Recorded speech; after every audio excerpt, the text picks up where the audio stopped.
Testing, testing.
Test, test.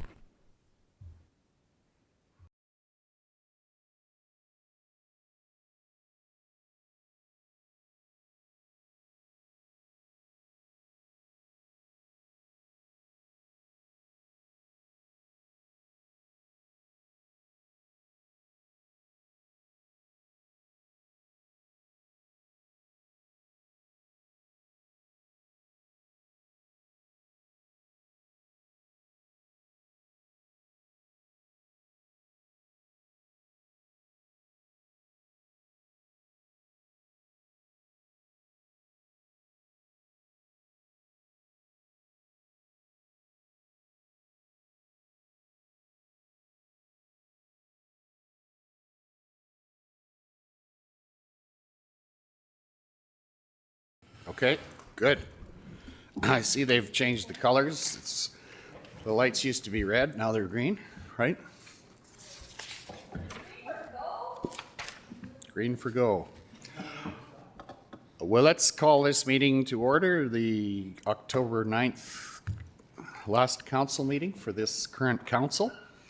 Well, welcome everyone. And I see we have 10 chairs, all occupied in a different order than they were 2 weeks ago. So that's maybe a good thing because we'll see how perspective is everything, right? Which angle you see the world from. So we'll see on a circle, right? Anyway, welcome to this meeting. No one needs to be excused from the meeting. We have the minutes from the September 25th, 2025 meeting. Are there any errors or omissions or a motion to approve the minutes as circulated? Adina, please. I make a motion to approve. All in favor, please indicate. That's carried. Thank you. Post-agenda items, there are a number. Some have been added already as per the minutes, or pardon me, the agenda, and I'm going to add a few more.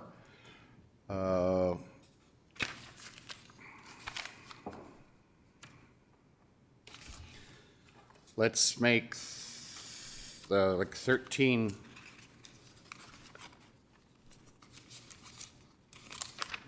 Oh, I'm looking on the wrong page. 13.1 is a funding request from the GEM Community Association. 13.2 is appointment of a county member at large to the City of Brooks Recreation Parks Committee.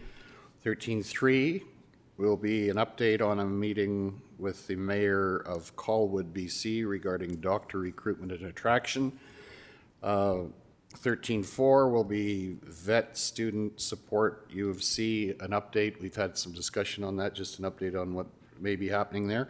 Most just information primarily. And then 13.5 will be hydrogen hub update as well. And 13.6, just a quick update on JBS Skills Canada board meeting that was held here 2 weeks ago in Brooks. So just information primarily, except for a couple there that require some decisions.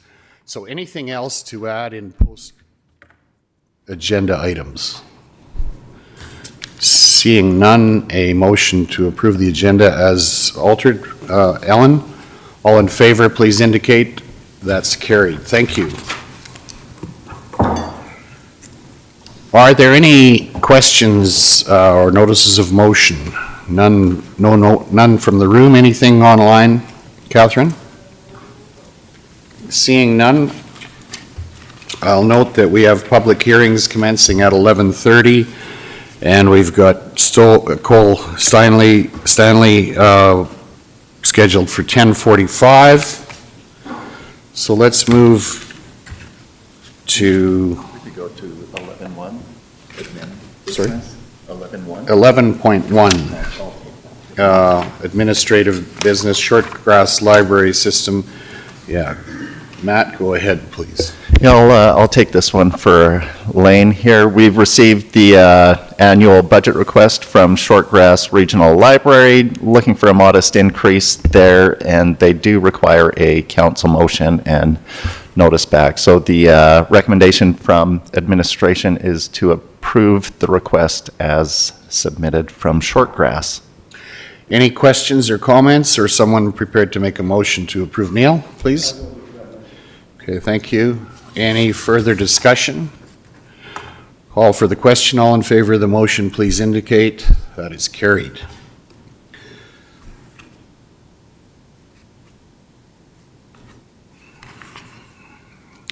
Let's move on to 11.2, amendment to the Recreation Parks and Culture Services Agreement with Brooks and the County. Matt, you're taking that one as well? Yeah, thank you, Reeve.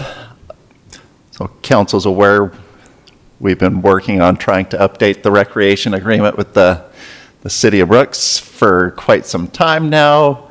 Everyone's aware of some of the staff turnover the city has had, which has made that effort not as timely as we would like. So what administrations on both sides are recommending is we buy ourselves another year. So under the terms of the existing agreement, take that out.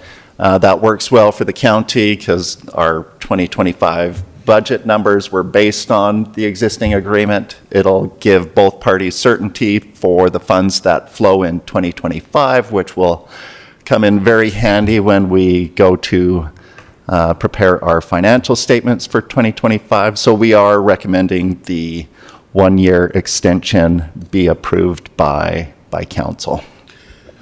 Thank you, Matt. Are there any questions? Or someone, Kelly, go ahead. No question, just a motion to accept option 1 as recommended. Okay, thank you. Seeing no other questions or comments, all in favor of the motion, please indicate. That is carried. Thank you. Okay, let's move on to 11.3, councillor payment sheets for compensation. Any questions or comments? Dan, please. There are no changes. The first one,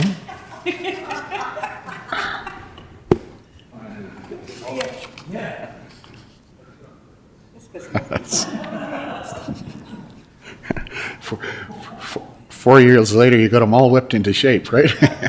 Good. Okay, someone prepared to make a motion to accept the councillor payment sheets as circulated or as presented? Lynette, thank you. All in favor of that motion, please indicate. That is carried. Thank you. Requests for functions of council. Are there any? Holly, go ahead. I believe it was on September 11th. It was 2 meetings ago. That same day, Arno and I were invited to participate in a community input session with CBC. And I'm wondering if that people would accept that as a function of council or if that was appropriate or not. Okay, thank you. Lynette and then Kelly. What exactly was it? I was contacted by a producer at CBC Calgary. Yeah, and he goes on different communities looking for input, and he invited Arno and I to be part of it. Apparently it's because I am part of a ranch and farmer. Right, and they've done that in various small communities. They did it in Bassano, a couple of years ago. You and I were at that one, Kelly. Yeah. Same thing. Yep. Yeah, and it's to get a rural perspective within the CBC and ultimately generate stories for them into the future is what one of the goals is. Kelly? And just to further follow up, how long was it? I can't remember. It was 2.5 hours. Okay.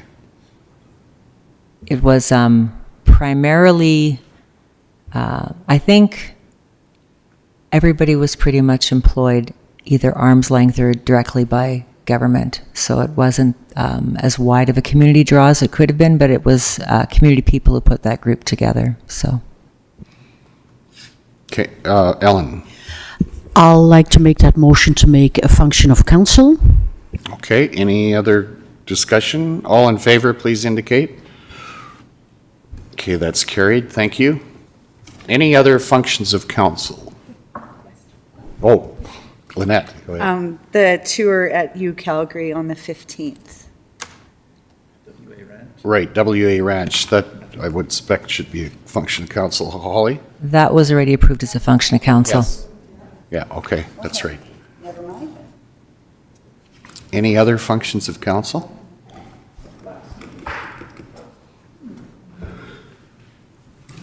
Seeing none,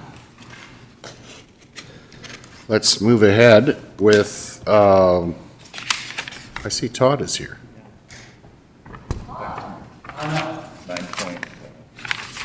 Let's move back to agriculture services business. Welcome, Mr. Todd Green. Thank you for having me. It's funny the things you notice when you're sitting in the back. How long have the little lights been green instead of red? This is the first meeting. Oh, okay. I am very observant. I just so we know, it's performance appraisal season's coming up, so that's how observant I am, Matt. I was wondering if they're going to alternate between red and green now that Christmas is coming. Anyway. Yeah. All right. Well, sorry to be a little late, but happy to be here today. I'm going to be sad to see anybody that's not here at the next meeting. That doesn't follow through to the next election cycle, but good luck to all those. Anyways, green grass and warm temperatures this time of the year. What a year. We have loved it. Monday, we were out at CDC and we had 2 team members that were cleaning up the flower beds still. And I was like, man, how lucky are we that October we're still doing this kind of wonderful outside work. So anyways, that's the good news story. Along the same lines of good news, roadside mowing is slowly coming to a close. We're usually done by this time of year, so hoping that we can beat the weather, but we're not quite there yet. I think you should see them Scandia Rolling Hills this week, and then try to wrap up into next week sometime. We actually had some positive notes that came through yesterday. People really do notice when we do the roadside mowing, and I find especially on the double pass roads, so our kind of more high volume roads, people really take note of that. And anyways, we had a compliment yesterday, so we'll take that. We did complete grasshopper, Bacterial ring rot, Fusarium graminearum, and 2 club root surveys this year. Grasshopper populations were still a bit higher than we'd like to see them anyways. And I think another cool wet spring, that would be probably bring them back to normal. And I think on the positive side, we didn't note any club root during our survey season this year. Our drill rental program, I know it's hard to see year over year, but because I mostly just update some of my content from year over year on the Fieldman reports, I do get to see those numbers very in-depthly. We're down on our acres, but oddly enough, our renters are almost identical. So we've had just about the same amount of people that needed to use them, but just didn't use them on as big of acres. We're still happy to offer that service. It is primarily, or pretty much, I think we do cost it to be cost recovery, so it's very, very close. On the other side of things, the livestock equipment, trap rentals, and sprayers, I honestly didn't have to change too much this year. they're pretty stagnant in their numbers, and I think the people that utilize those rentals very much appreciate that they're there for them. And the barbecue had about 23 rentals, so happy to see that. Could be a little higher. Maybe people aren't getting together as much anymore, but we certainly have been to a lot of wonderful events this year. I think on our noxious and prohibited noxious weed program, we had a really good year. Baby's breath continues to be a struggle in the Bazzano area, but I will admit the landowners are very interested in taking care of baby's breath, and we had a lot of good support this year. Loosestrife populations were down, and on the sites that we monitor, and then some of our knapweed sites are a little bit troublesome. We don't really like that very much. We did note a new, after we mapped it out, it was about a 90-acre site of knapweed just off the CPR main line. It just happened to be in the path of the storm. So luckily, a couple days before the storm, we had gone out and took care of all the big plants. We wanted to cut them off to get rid of any seeds. So we had done that, and then the storm came through and pretty much took care of the rest.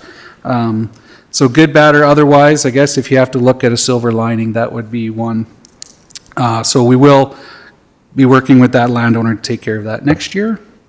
And I think Austin's done a great job. I don't think we appreciate this enough, but when it's your first year and you're getting the gears from everyone, it's nice to see that he's really committed to maintaining and controlling weed populations. That's not a skill that you can train. I think that's just something that's inherently in people, and he's got that. So hopefully he sticks around a while and we can get some consistency in programming, and we'll go from there. The Hamlets have been holding steady. Boy, I was in Rolling Hills the other day and it still looks gorgeous, and we haven't mowed it for a couple weeks, so we're happy about that. Emerson had a slow start. It always seems to have a slow start. It's a wonderful place to be in July, August, and September, and it proved to be the same. We're always happy to have campers, and we just wish there was more sometimes. Full-service sites continue to be popular. The one thing we did note that we had less of this year than in previous years was some long-term stays. Previous year, 2024, we had a lot of month-long stays. We didn't have that this year. We don't know why people want to stay or don't stay, but we just had less of that. So maybe there was less construction in the area where those guys were staying. You know, we don't know that. We're just happy to offer that as a place to unwind. Our EID partnership, as well as all the extra help we give to Brooks Fish and Game, definitely kept the crew on their toes this year. The addition of CDC we knew was going to be a struggle or make everything a little tight, but I think the crew still was able to do a lot of great work with the EID. If you haven't been out to the aqueduct rehabilitation efforts, I really think that's pretty amazing project. 22 acres of trees. They look gorgeous. Some of them are 10 feet tall, and for a 3-year-old tree, it shows the dedication that those volunteers have put in there for sure.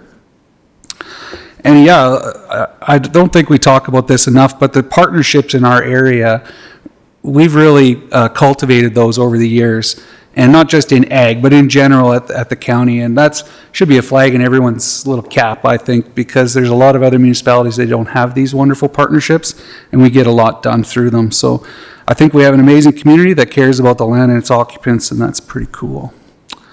CDC had a pretty good year. I think I feel like I talk about CDC a lot, but I'm happy to talk more anytime. The crew has the grounds pretty well maintained. We're making plans to take it to the next level always. There's certainly a long list of potential projects, and as we plan out as we plan our work, it is important to not get overwhelmed and take a step back once in a while to smell the roses. I thought that was a great segue, which is one of our biggest fall priorities is to trim the roses. And I seen on the timesheets this morning that a couple crew members have spent a couple days there now. So hopefully when I'm back there this afternoon, we'll get a good glimpse of what that looks like. We do have 11 current partnerships out there, varying sizes and uses. We have more in the works, and yeah, CDC project has been exhausting at times. I'm not scared to say that, but it's invigorating always. We're thoroughly enjoying the challenges of the site and the wonderful people we get to work with. So again, I think I mentioned this last time, thank you for the opportunity, and hopefully we can make something of her. And I left a few areas. I know Dan's been really interested in asking me some questions, so this is the last time from that side of the table. Thanks, Todd. Are there any questions or comments to Todd? Dan, go ahead, please. How could I pass up the opportunity? One last chance. Couple of things. CDC, you never asked for this, for sure. We asked this of you, and I think you've done a tremendous job. It has been a lot. I think it shows that it's been a lot of work, and you've taken it on and you've dealt with it. So a huge thank you to you. I mean, I know you've got lots of extra help, but it's still a massive undertaking for you. So huge thank you from me for what you've done and that you're still doing. So that's a big one. The second one. Oh my gosh. See, that's how good it is. It even comes with its own Bells and whistles.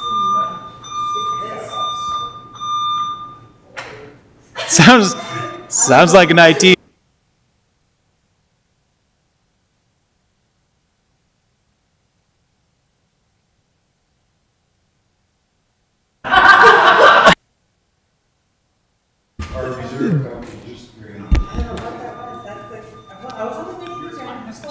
Definitely don't click links.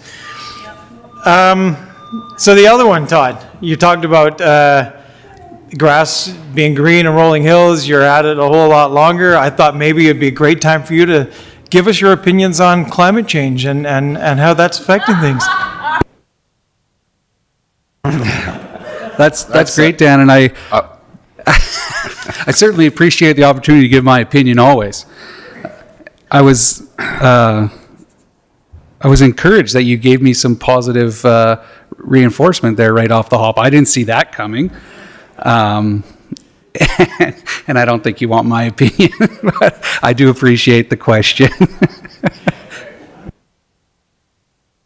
Move on. Thanks for the comments, most of them, Dan.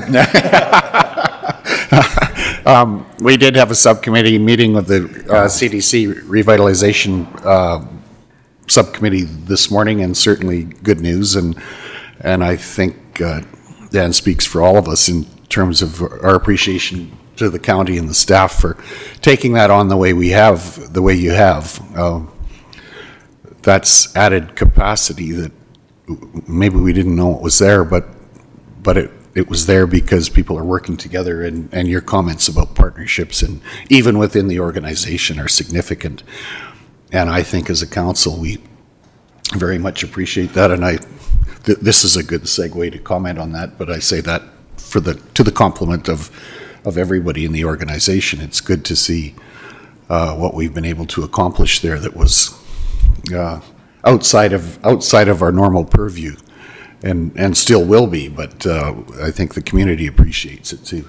So yeah. Oh, Holly, and then Lynette first. Lynette, and then Holly. I'm going to ask your opinion on something too, but the knapweed that you had picked and whatever, right, and then got pummeled by the storm, in the past, have you seen that actually help take care of those kinds of weeds? And what's our grass going to be like next year or some of the, like even alfalfa that was pummeled by the storm? Because honestly, I've never seen hail that bad. Yeah, I wish weeds were that simple. I would say that hailstorm was similar to a fire. And it took everything down, and it gave it an opportunity to regrow. Perennial, like grasses and alfalfa, are very tough. They'll be, I would say 90% of them will be fine, providing they were in good shape going in. And we've actually seen a lot of the storm site green up pretty significantly because of it too, I would say already. Yeah. Holly. Was that patch of knapweed in a like a natural pasture? Is that how it got missed, and the landowner knew it was getting worse but didn't know what it was? Or what? Can we a little history on that? Yeah, I don't know if I have any great history on it because it's relatively new. The landowner didn't know it was there. And I think in our area, we might be a touch different than other areas that manage pastures where we just have big pastures.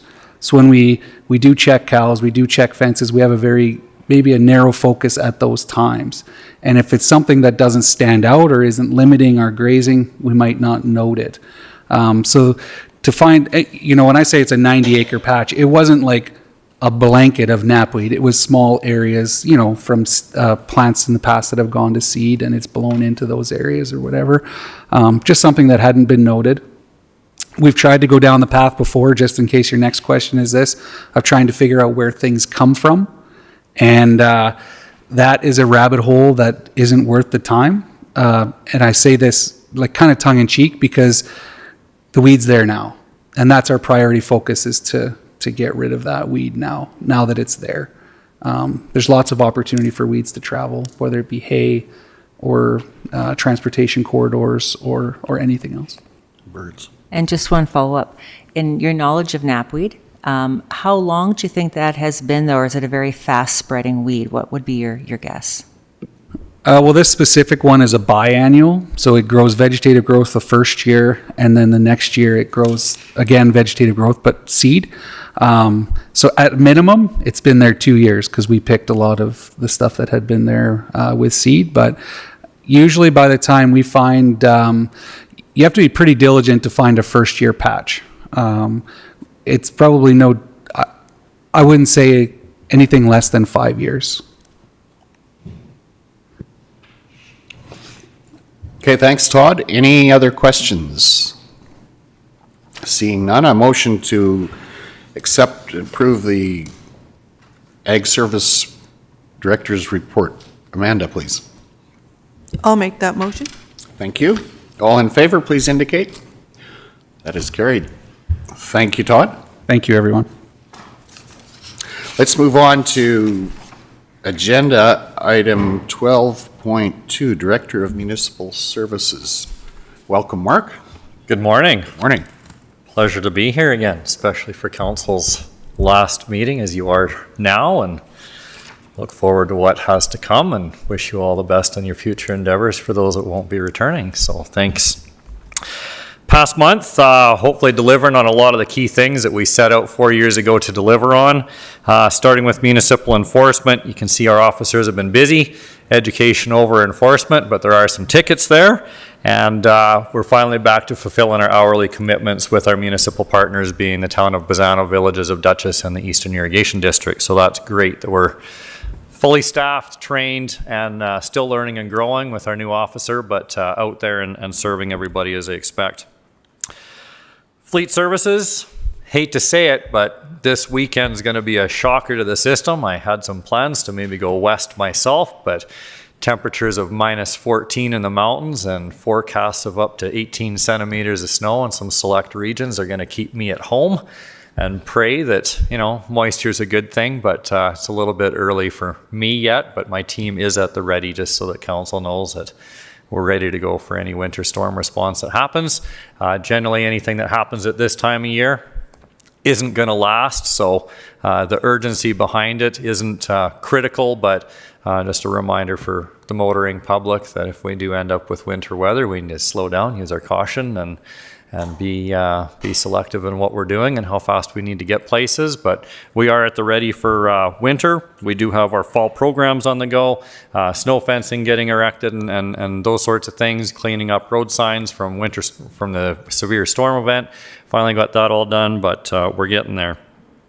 Grader operators wrapping up their 6th rotation. Generally 1 rotation every month. That's the service level that is set in policy with our operators. It's dry, it's washboard, they're doing their best.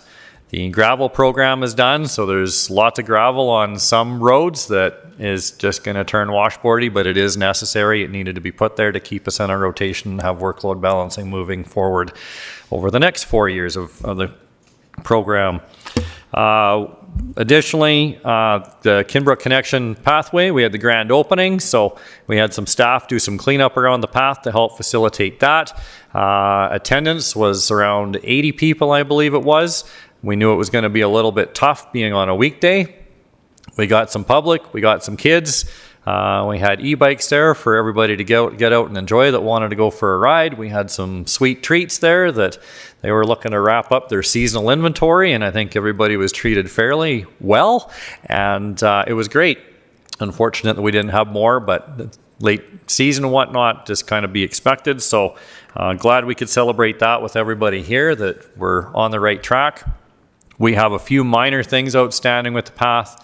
Just got word the other day that the manufacturing of the pathway map sign is delayed until about the December period.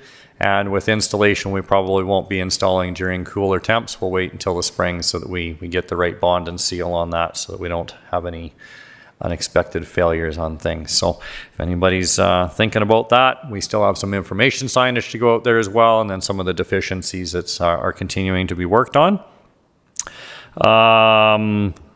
Lake Newell Resort Pathway, the plan is asphalt's to start going down next week. So that should be wrapped up. As I wrote in my report, end of October is expected substantial completion, so that's great. Lake Newell Resort, huge undertaking. Roads, credit to Jeff, Roxanne's in the background here as well.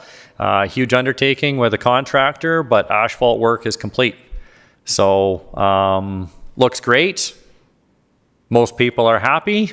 And they're still wrapping up just some of the landscaping work and some of the drainage stuff along with it, but drove through it this morning. Looks fantastic. It's much needed after a 30-year life out there for a bunch of those roads, and really look forward to the people down there being able to enjoy them. So excellent work down there. Excellent relationship with the contractor, going above and beyond with what they did. They had barbecues on a regular basis for the people down there in celebration for each block that got completed. So really great to see something different. What else have we got? Tilly landfill closure, substantially complete. Been on the books since 2013. Finally got after it. Had a lot of challenges from some history with that landfill and whatnot.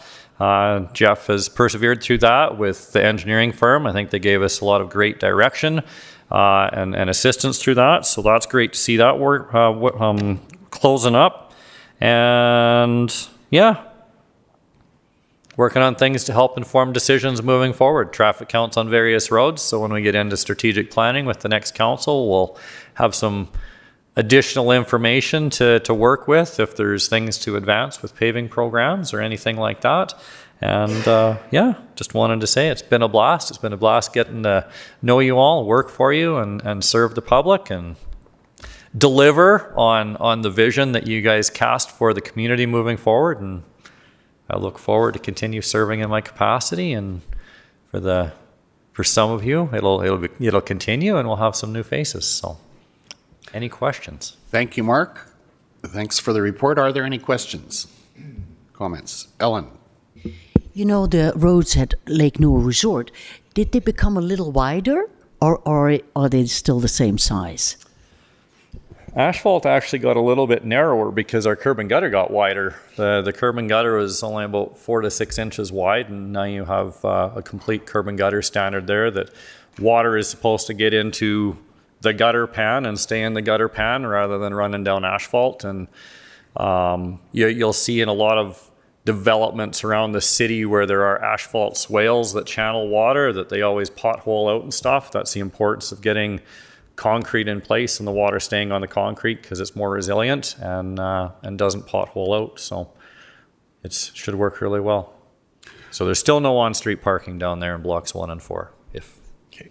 Thanks, Mark. Any other questions, comments? Adina? Not a question, just a comment. I just wanted to say, I mentioned this to you earlier. I had a call from a ratepayer, and we had a conversation about something, and then he called you, and you took care of everything in a very professional manner. He said he was very impressed with how you handled everything, and then you called him back to make sure that he was satisfied with what was going on. So I just wanted to say, way to go. He really appreciated how you handled it, very professionally, and great job. Thank you, Adina, for that comment. Thanks, Mark. Any other questions or comments? We'll delay the motion to approve the municipal reports till after Cole Stanley has come in. Go ahead, Greg. Yeah, I'd like to make that motion. Oh, Is it a motion for approval? approval, but we don't have the NRCSC report yet. My apologies. We'll just delay that. We'll accept the motion, but table it till later in the meeting, I guess. Go ahead. Yeah, through the chair, I'm just getting a report from Ariana. We're not expecting Cole today? Oh, he's coming? Okay. We just don't have. Oh, I see. Okay. Perfect. Okay. Thank you, Mark. You bet. Are we going to carry on? Yes. I'll be next. Yes. Yep. 12.3, school zone speeding at Gem School. Yeah, so it was earlier in spring when council received a request for consideration of electronic speed zone signs for the Gem School zone, as it was alleged that speeding was a big factor up there, and I don't want to downplay that, but people's perception versus what we actually monitor and record in data is what we make decisions on. So we conducted traffic monitoring as school came to a close in the spring, and I didn't want to jump the gun too bad. I wanted to hold off and see what we were going to see come fall. Sometimes people move, sometimes people mature, and things change, but traffic monitoring did occur again since the beginning of school this fall, and before you are the statistics and everything behind it, but what we're recommending as administration is that council accepts the traffic data collected as information and declines a request of electronic speed signs at the Gem School at this time. Thank you, Mark. Any questions or someone prepared to make that motion? Holly? I just thought that report was really interesting in terms of amount of traffic and speeds. I didn't realize you could catch that much from those from that process. What was the cost to do that process? Because I've had someone else who's requested a similar thing for Hamlet speeding, and I'm just wondering if that is something we could do on a wider basis. Yeah, we went through the process through budget several years ago to buy these speed spies with the proposal of having a program where the speed spies would be rotated based on a complaint received basis or customer service request basis. If there is a speeding concern in Castles or Gem or wherever, we could deploy these electronic speed spies. They just mount on a post. They're little gray box that some people take note if they're really paying attention, and other people don't know it at all. Sometimes if you don't know what it is, you're a little more cautious, and 2 weeks later when you don't get a ticket, you change your habit and you're back to normal. So we can leave them out there and deploy them. It's just really the staff time to drive out and put them up, which is nominal. That's part of our operations plan. And we've, with a changeover in officers and supervisor, we're getting that plan redeveloped to use those more and more, so that the cost is negligent in this. This is something that's built into our operations plan. So if you got to drive 45 minutes, it's $165, $175 for the patrol unit and the officer to go out there and do it and come back and go pick it up in a week's time and come back, and that's about it. So. Okay, thank you. Follow up, Holly? I'd like to motion option 1 that we accept the report as information. Okay, thank you. All in favor, please indicate.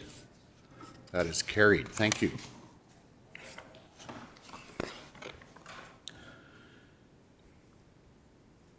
Moving on to the tender award. Welcome, Jeff and Roxanne. Good morning, everybody. It's a pleasure to be sitting in front of you one last time here for some of you, and looking forward to seeing everybody back next meeting that's coming back. In front of you, you'll see an RFD for the award of a gravel road construction tender.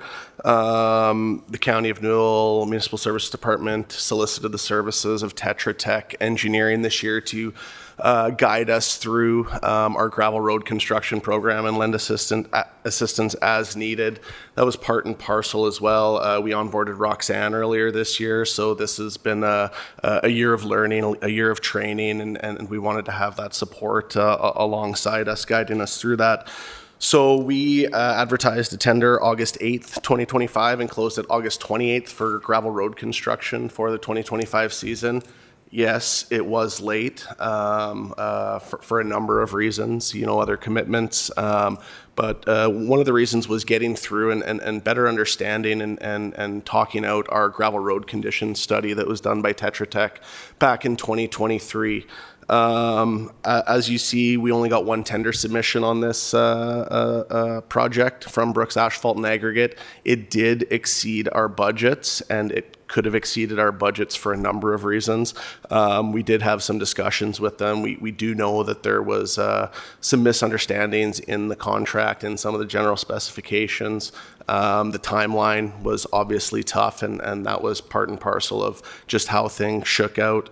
Another reason that, what we've done and going a little bit further into the discussion through that gravel road study, the reason we solicited Tetra Tech in 2023 to go out and take a look at our gravel roads, rate our gravel roads, have a look at it, is because it was a third party kind of unopinionated view of what roads truly are in the worst shape in the county. And that study took into account the roads are in the worst shape because they should look like this and they look like this, or the crown should look like this and it looks like this. So it truly is a third party view of what it looks like. And what we've found is the roads that the study is bringing up and identifying are truly are roads that are in the worst shape for drivability, but also in the worst cross-section shape.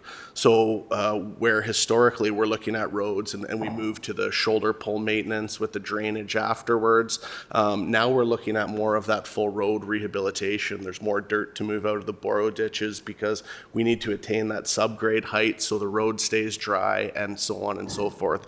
So for a number of reasons, the contract came in over budget. We discussed with Brooks Asphalt. They better understood what was intended through some of the specifications in the contract. They moved on their pricing a little bit. Another thing was the schedule that was a bit contentious, getting all 3 roads done this year. So in discussions, we looked at agreeing to maybe push 2 of the roads to next year while they confirmed they would get after and complete one of the roads yet this season. We thought it was a pretty good offer, a pretty good deal. That's why it's here in front of council today. I'm not looking at my notes, I should. I guess the thing is, this road work isn't going anywhere. Council really has 2 options. We think we're in a good position to award this work. We have more work coming down the pipe next year. So the recommendation in front of council today is to award the contract based on the prices dictated here and the agreed upon schedule shown. The other option is to cancel the work. The tough part about canceling work is it still has to get done. We still have to retender it. We still have to reprice it. We may get better pricing. We may have more bidders. We may not. But that's the recommendation of administration today to move forward as seen in the RFD. Thank you, Jeff. Are there any questions? Lynette, please. How did we come upon those particular roads? Are those the worst ones, or do we have a list somewhere? Go ahead, Jeff. So we, Tetra Tech went through and they drove all the roads, they cross-sectioned all the roads, they put a number of rankings against different things like, crown was important to us, subgrade fill was important to us because that gets water away from roads, and gravel sufficiency were kind of our 3 most important things. So they drove the roads with a 3D camera, and they used actually AI to identify some of these things like soft spots, some of these things like washboard or corrugation on the road. And from that, the report that they provided us with an entire database of roads, and there is actually, gravel condition index, a gravel condition index that took all of those scores and ranked them. And so every road in the county, every gravel road network does have a score from high to low. After we got that information, we've been reviewing it internally, myself, Roxanne, Terry, Mark, and there are some roads that, you have to take it with a bit of a grain of salt, because along with that, we've classified all of our roads. So we've got arterials, collectors, and local roads. So that talks about, importance factors and importance of a road. So if it's a dead-end road, it's probably less important than a road that connects, say, Patricia to Millicent or something like that, a community to a community. So we do have in the database a gravel condition index that's based on a number of factors going into there that we look around the top of that, and that's how we select our roads for the gravel road construction program. Thank you, Jeff. Dan, please. Just a quick one about the engineering cost. Is that to pay Tetra Tech for the work they've done, or is that for more work they have to do for this particular road? Yeah, so that'll be the work that Tetra Tech's done leading up to this, as well as seeing it through to the completion.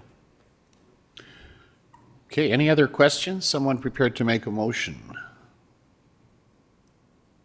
Adina, please. I'll make that motion. That we move forward as per the recommendation? Yes. Thank you. Any other questions? All in favor, please indicate. That's carried.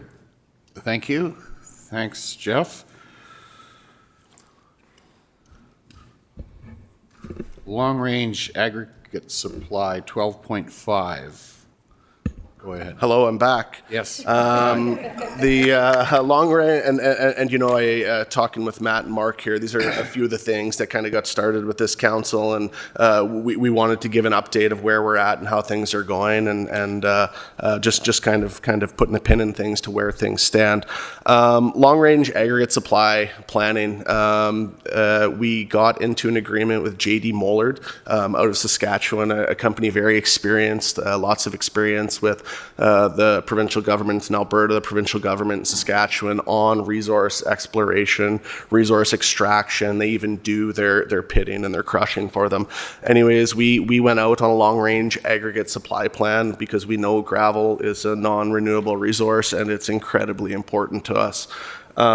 We procured their services. We got into a study to look for gravel resources in the county.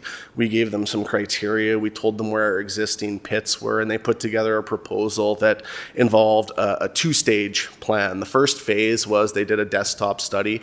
They looked at their computer, only at their desk, at old air photos, land mass, land formations, drilling records, any information they could find out there to better inform them of where gravel might be. And it was really, really interesting talking to these guys, what they're looking for and what they can see looking at an aerial photo compared to me, because really interesting. So from that study, they identified, okay, here's a bunch of circles where areas might be. And I think we identified almost 97 areas or something in that first study. Then they went out and they did some electromagnetic testing at some of the more promising prospects out there, and they decided, okay, here's some areas that are really, really beneficial that we should probably eventually do more testing at. The first phase of the project also involved recommendations and kind of a Coles notes on options for securing land for gravel, securing, access to gravel through royalty payments or lease agreements. So that was a lot of good information that we talked through in that. The second phase of the project was actual intrusive test pitting. So we went out with a tire mounted hoe and we dug pits. We gridded, I think we did 12 of the most promising areas, and we found some good gravel resources out there. We know that the county owns and operates 3 gravel pits right now. Oh, we own 4. We operate 3 of them. Steville, Bizano, and Gem Ballast. We have some resource that we've recently found, almost 1 million cubes in where we own up at Gem Ballast. That's great. We have no in situ resource at Bizano or at Steville. We've got some piles at Steville. We've got, I think, some very small piles at Bizano still, but that's all the gravel left there. So it is imperative that we move forward, and that would be the next steps in here, is that administration will work with council and get direction on looking at how we can approach these landowners where these promising resources exist. The preferred strategy and the necessary strategies the county does need to start looking at, and over the next year or two here, we'll really start planning on opening another gravel pit, and how that happens will obviously be in a discussion with the current landowner and the county. I think that's all I got. You know, the organizational and financial impact is going to be huge.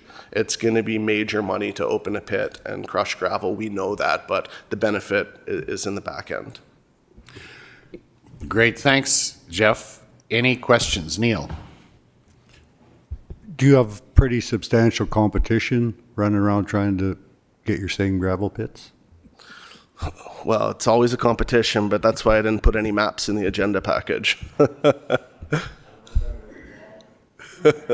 Right. Thanks. Holly? What's your estimated cost to open a gravel pit? Do you have any idea at all? I don't have that off the top of my head, but there were some numbers floated around in the phase 1 report that I could look at. You know, it's incredibly dependent on a number of things in opening a pit. First off, you're talking like access to the pit. You look at our Gembalis pit right now. I mean, if the gravel's way off in the middle of the prairie, first thing you have to do is build a road and build a solid access to get the gravel in and out of there. Other, you know, concerns and constraints are, well, how big's the deposit? How much material's on top of the deposit, right? There's just a lot of variables that could affect where that lands. Okay, thank you. Lynette? Do we have to apply to the government for that as well? And is that a long process?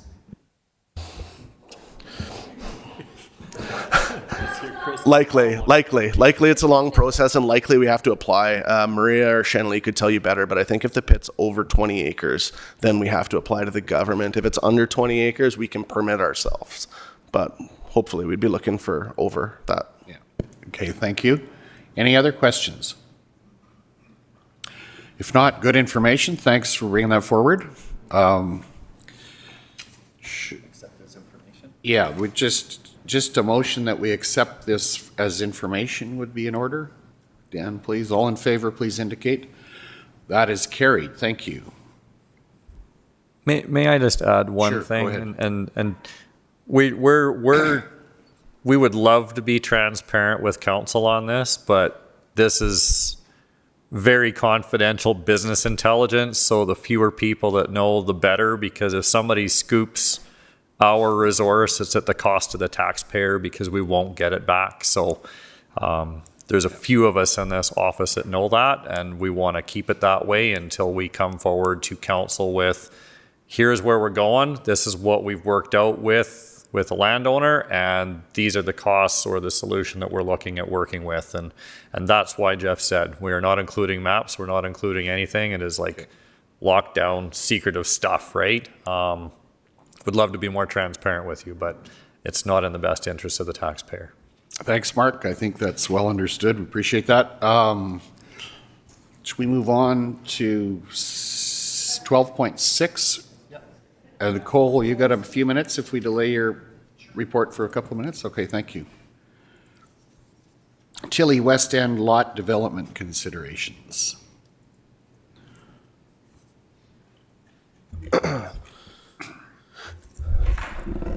That's okay. Thank you. Perfect. This is about the Tilly West End lot. So in 2024, I'm not sure exactly when in 2024, but administration was made aware of the possibility of some possible offsetting dollars for development of residential lots.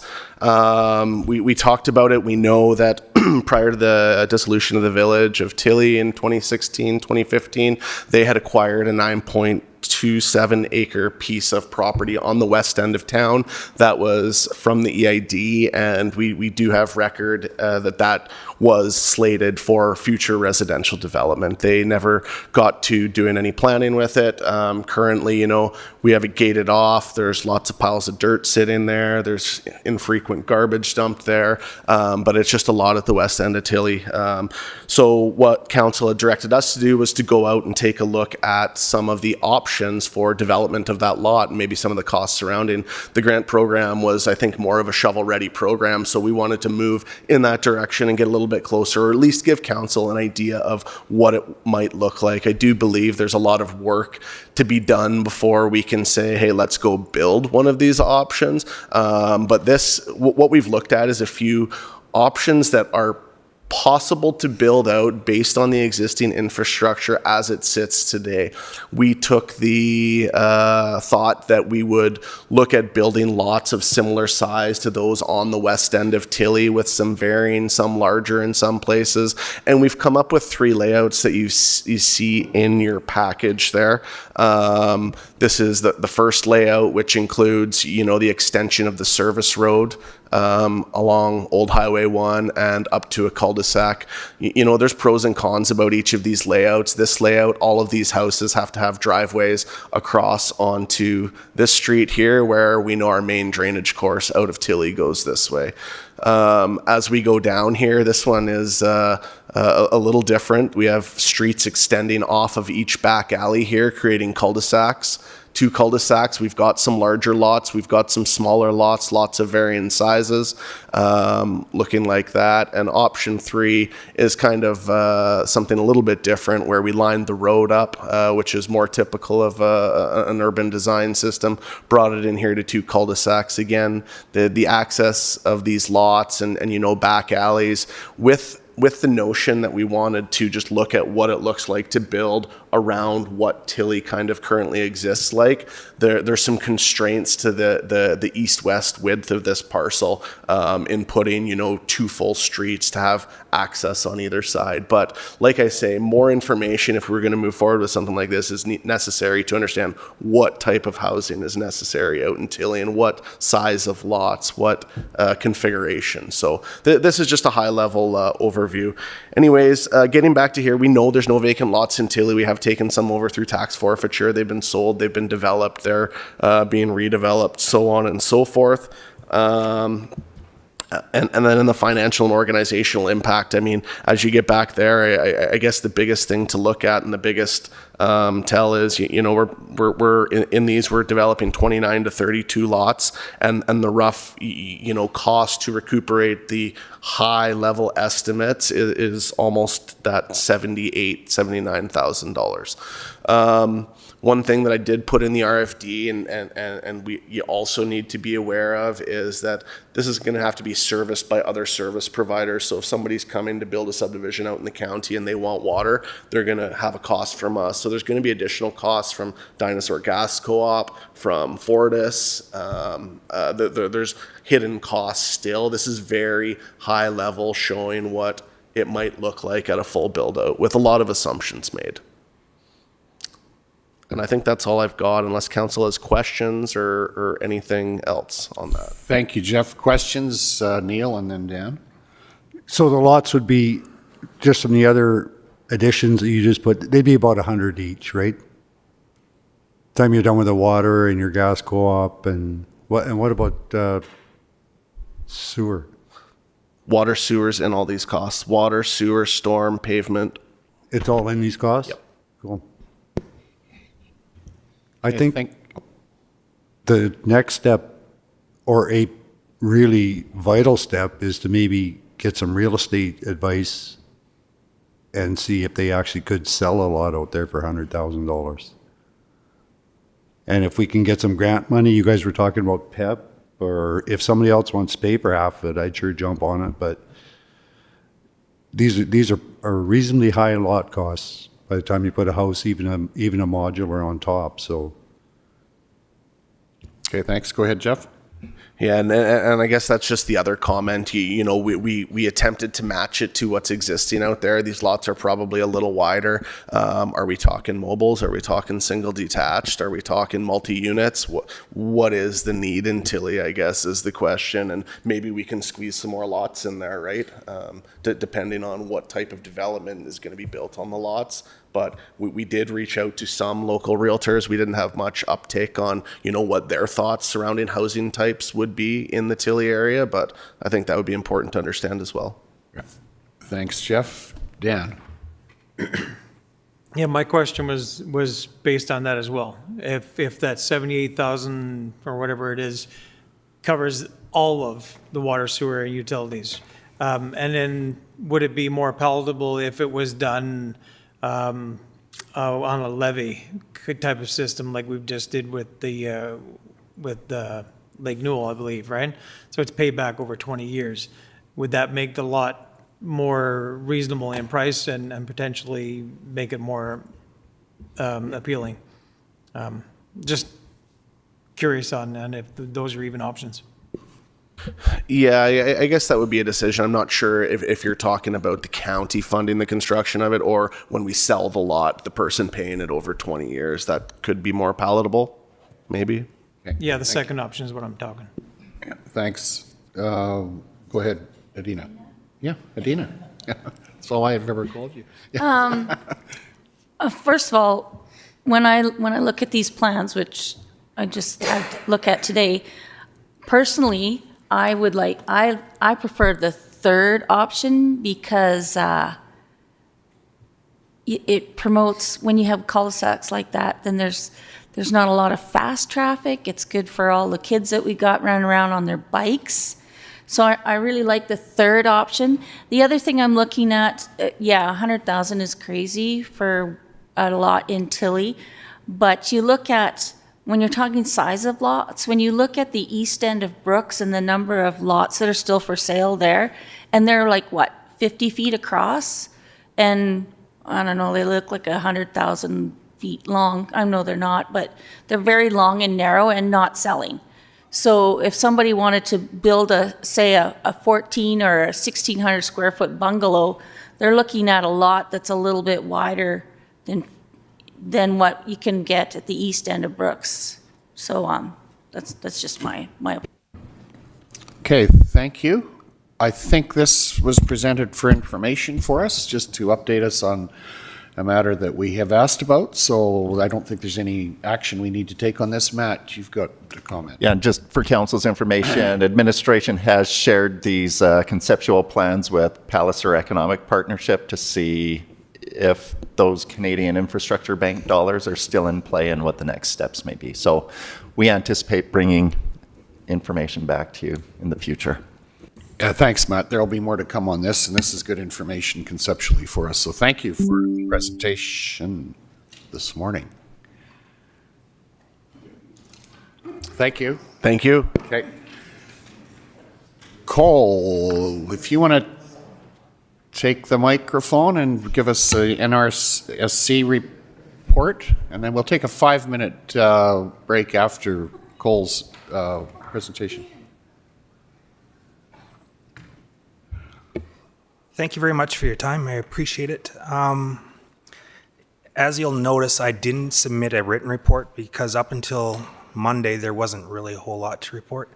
But as those things happen, we have some issues that popped up since then. So I'm here to kind of fill you in and then answer any questions that you might have. I had mentioned last month, but we have progressed since then.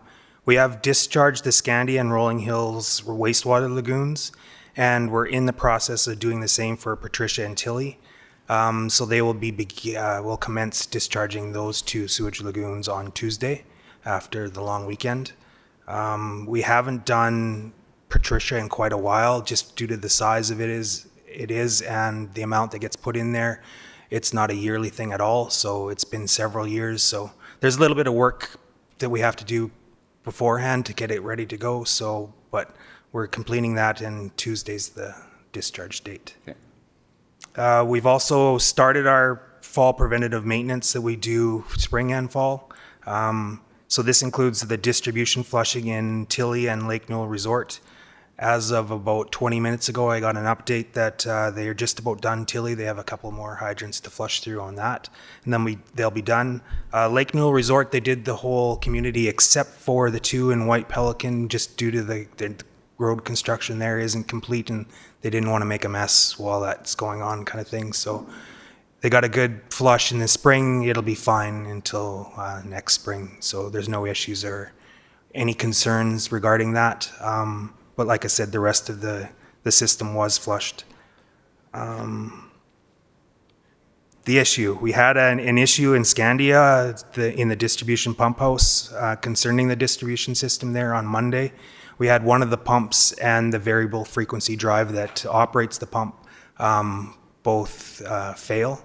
It was an electrical issue. It looks like they just came to end of life together, and when one thing went, it caused the other one to kind of go at the same time. So we've since purchased a new VFD and had it installed. It didn't fix the problem. The pump was also no good. It is a submersible type pump, so Scandia and Patricia have those two similar pumps, which are unique compared to all the rest of your infrastructure. There is a spare one sitting in Patricia though, so today we're going to look to see if that one is compatible with Scandia. If that's the case, we'll be able to install that right quickly. And just to note, there is redundancy in there. There is another pump in Scandia, so it's not like they're without water, still functioning as normal. Just we don't have a backup right yet, but we're working diligently to get that rectified. That was the extent of my updates, but I'd just like to say something before I kind of open it up to questions. I'd like to thank some outgoing county councillors for their contributions to NRSC. Especially Councillor Short, Councillor Unruh, that are currently sitting on our board. Their insight and input and knowledge has been greatly welcomed at NRSC, and they've been a valuable part of our leadership team, and we'd like to thank them for their contributions over the last term. That being said, we also had some people fill in that are still here, Adina Scandrup and Lynette Kopp as well. They spent time on our boards in filling in and actually as a full-time member for a little while there, so we appreciate their contributions during this last term too. Thank you very, very much. And as well as Amanda Philpott, she has filled in for us at times. And I personally sat on different committees with her boards. I chair the Newell Housing Foundation and she's on that. And we also sit together on the Dutchess Ag Society. Her contributions as well has been in all three, has been very welcomed, and I'd like to thank her for her time as well. That's all I have for that.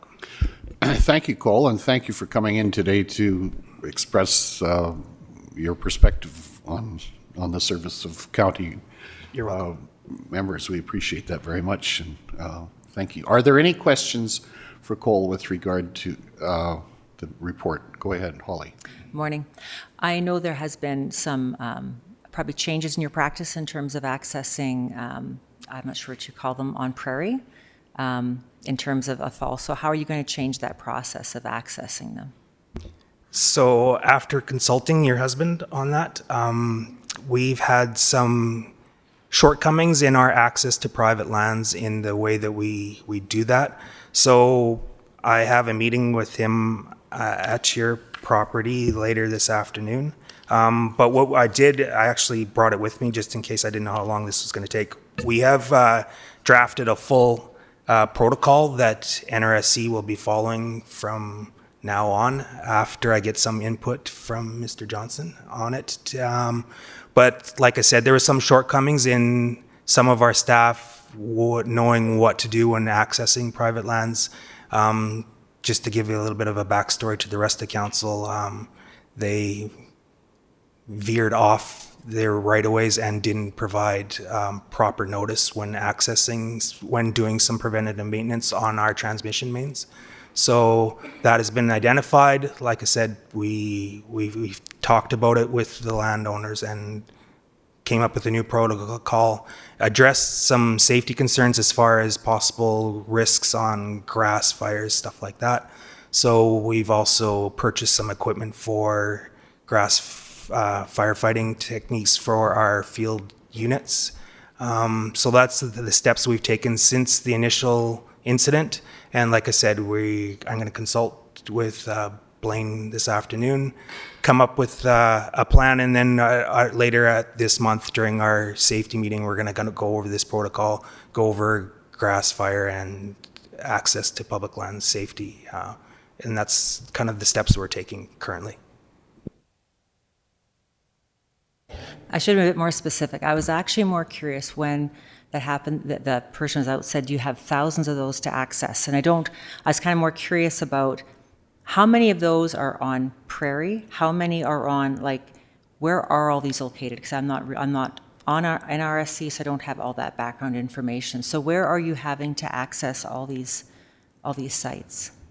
So basically, our transmission main, it goes immediately west of our water treatment plant, kind of goes around the west end of the city, by the feedlots, up the 36. It branches off south of Dutchess over to Patricia, and then it also branches off over towards Rosemary, and then it continues across the prairie from Rosemary to Bazzano, and then south, it goes south of us. It splits off kind of by the CRA and the motorcycle track over to Tilly. Then it goes to Lake Newell Resort. Then it goes along the west side of Lake Newell and branches off to Rainier and heads south to Scandia, and then heads across over to Rolling Hills from Scandia, and that's where we had the issue on your land.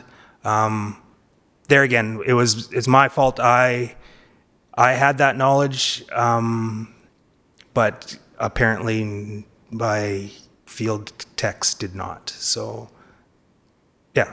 So we're rectifying it as best we can moving forward. But that's basically where our transmission mains go. And then, as you know, the county water project spreads out like a spider web across the entire county from there, that we do have to access at times, usually only for repairs. We don't have to do the yearly maintenance that we do on our transmission mains. And those are just basically opening and closing valves just to exercise them so that they stay in working order. Usually not a lot of access, and it's not a lot of time unless there's a wreck where we have to dig stuff up, but that hasn't been the case ever since inception of the company. So, okay. Thank you, Cole. Again, Adina, please. I just want to say, excuse me, go Blue Jays. most definitely. Okay. Thanks, Cole. Thanks for coming in today. With that, we will accept the motion from earlier to approve the municipal reports from Greg. All in favor, please indicate. That is carried. Thank you. And let's take a 5-minute recess and reconvene at 11:15.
In our meeting, let's go to post-agenda items 13.1, funding request for the GEM Community Association Facility and Emergency Cistern Repair. Welcome, Lane. Good morning. Good morning, Council. Just before jumping into this, I guess 4 years goes by quickly. It does. And hopefully it's been a good 4 years. And for those that aren't returning, thanks for the service that you've provided to the community. Much needed and appreciated. So this item came to our attention yesterday. Appreciate Council's willingness to put it on the agenda here on rather short notice. The GEM Community Association has a cistern that provides services for the Community Association facility, the fire hall, the library, and the church that's in that yard. And the cistern has failed. The cost to replace it is $40,000. When they reached out yesterday, we said, well, there's a possibility of recreation facility improvement funding being available. Matt has pointed out that we do still have funds left over in a regional enhancement reserve account that were designated for the Division 9 area a number of years ago in the amount of $68,000. Just under $69,000 is what's still available. So the recommendation is to approve funding from that reserve account to complete this emergency repair for the replacement of the cistern. Okay, thank you, Lane. Are there any questions? Kelly, please. Lane, what about the community hall? Does the cistern serve that, or are they hooked up to regional water? It's one cistern that serves all of those facilities. The regional water is dropped into that Into the cistern and then cistern. pumped out from there. Yeah. Okay, so it includes the community hall as well? Correct. Yeah. Okay. I would like to make a motion if I could. Okay, yes, please. That we take the recommendation and approve funding for this project. The cistern is likely very old anyway, so it's a good fix. Yeah, actually, the cistern isn't that old, but it needs to be repaired. It's failed. So, but I think it's maybe partly a technology. There's better technology available now than there was 10 or 15 years ago, whatever the time frame is. But it needs to be done. So thank you for the motion. Any further questions? All in favor of the motion, please indicate. That's carried. Thank you, Lane, and thank you for bringing that to our attention on short notice. Good to get that moved forward, and I know that the Community Association appreciates Council's support on that. Thanks, Lane. 13.2, appointment of a county member at large to the City of Brooks Recreation and Parks Committee. So the City of Brooks has a bylaw on their books that establishes a Recreation and Parks Committee, and it provides for representation from the Division 5, Division 10 recreation area for a member at large. The city has recruited, Kathy Safranovich has expressed interest, and the city has requested her appointment to that committee. Again, the reason it's before council on short notice, their next meeting is on October 15th, and they would appreciate confirmation of her appointment if council's prepared to proceed. Thank you, Lane. Any comments or questions, or someone prepared to make a motion to move ahead? Go ahead, Greg.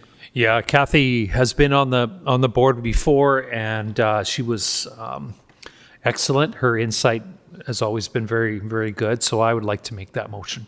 Okay, thank you. All in favor of that, please indicate. That is carried. Thank you. Thank you very much. Thank you.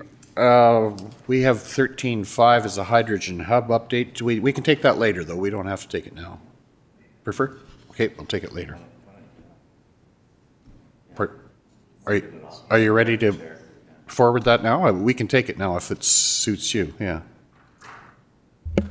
Okay, yeah. So as council is aware, the Hydrogen Hub project has been a focus of effort for some time.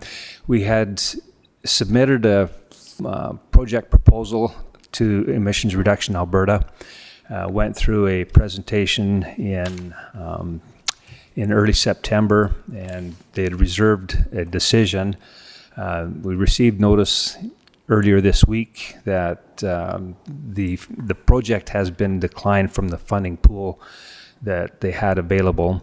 There's some other options that they had suggested that we should be looking at, and would like to have further discussion and consideration of those other alternatives here going forward. But that's the initial information that is available at this time for council.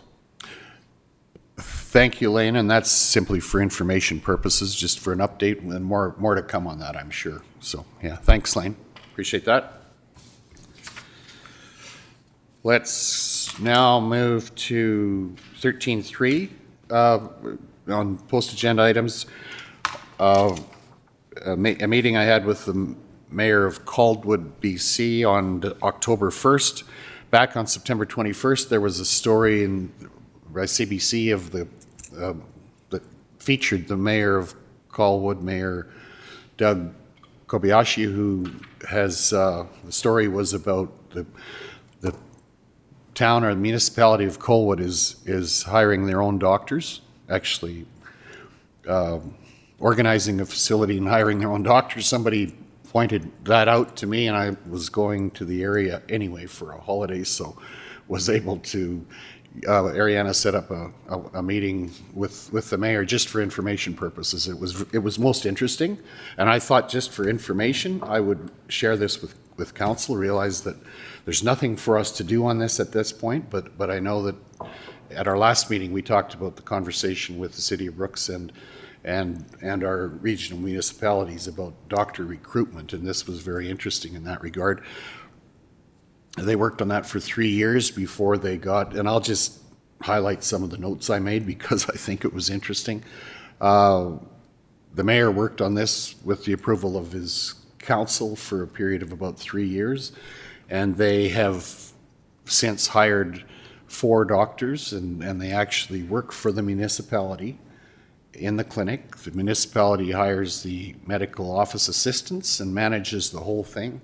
The doctors are become, as do the medical office assistants, have access to the municipal pension program, which is an attraction for them.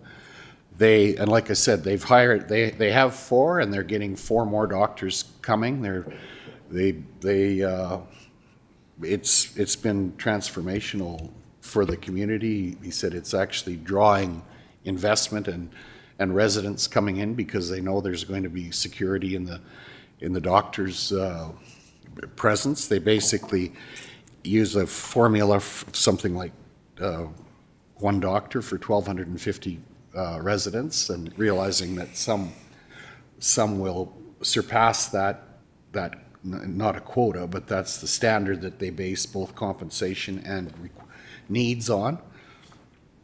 So it was very interesting, and they're willing to share their business plan with us at the appropriate time, as long as it would be kept confidential. Interestingly, there are 17 different municipalities, 2 in Ontario and 15 in British Columbia, that are emulating this, setting up similar practices where the municipality hires the doctors. It was very interesting. We had a good conversation, and certainly he's willing to talk to us some more in the future. Everything from, and actually the deputy CAO of their municipality runs the clinic organization. So that's simply for information, but it was fascinating, and I think we'll hear more about that and discuss it more into the future. Go ahead, Greg.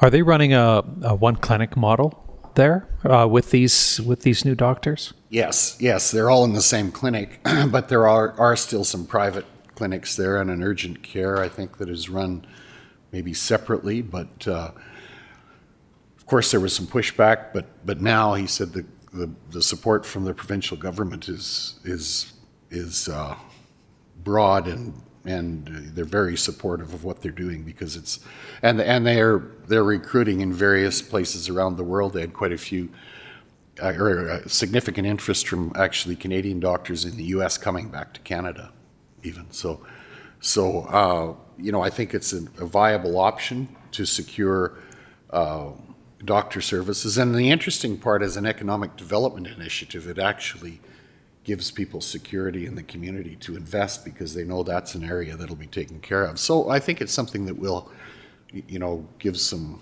consideration to, or it'll be for information if nothing else. So Dan, question?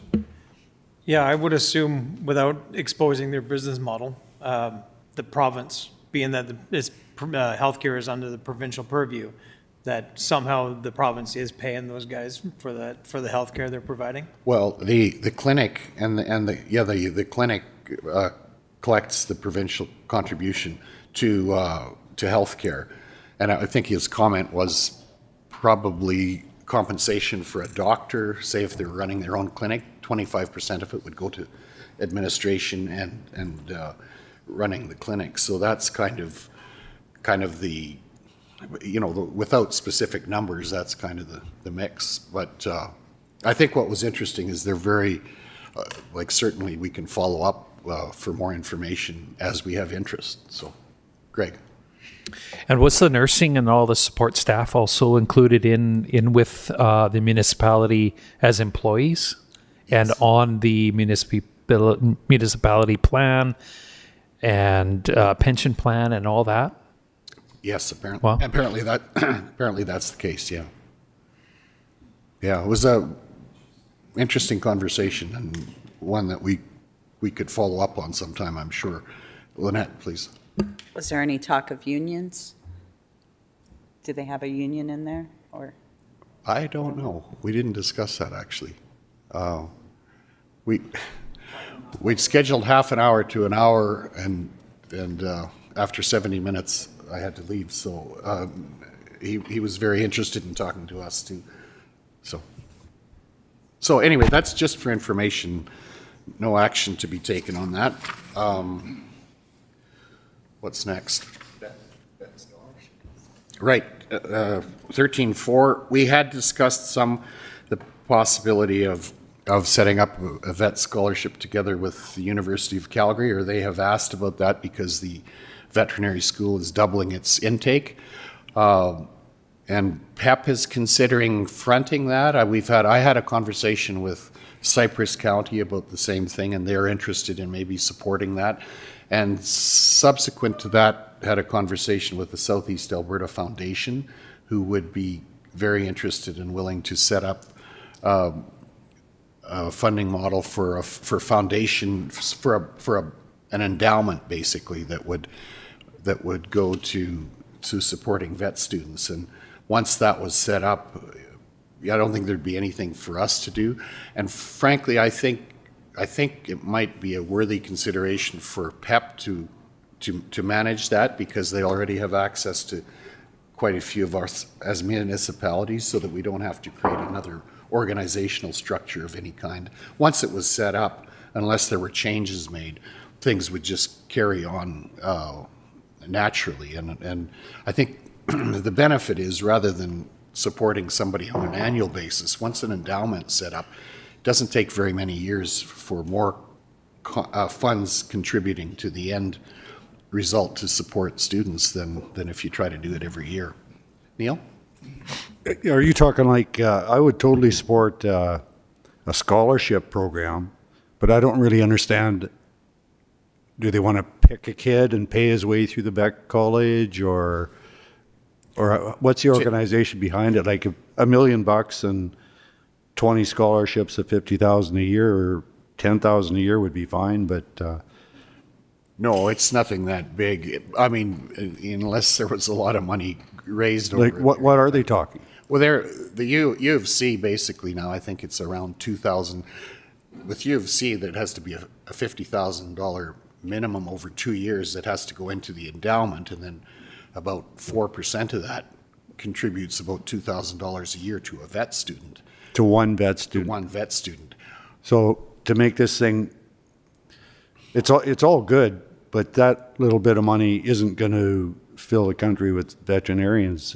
It's got to be a little more substantial than that, or I'm not certain that it's worth doing. Well, over time, I think it would be, but the other part of this that I think is significant is that if this were set up through the Southeast Alberta Foundation, then it would be to support students from Southeast Alberta. I mean, PEP or whoever organizes it then would set the parameters of the program together with the university to identify a student. So I don't think there's anything for us to do now. It's mostly information, but I think in the new, after the municipal elections, there will be an opportunity maybe to give it some leadership by a contribution from the what was the joint services group, I think. Like, what are we talking?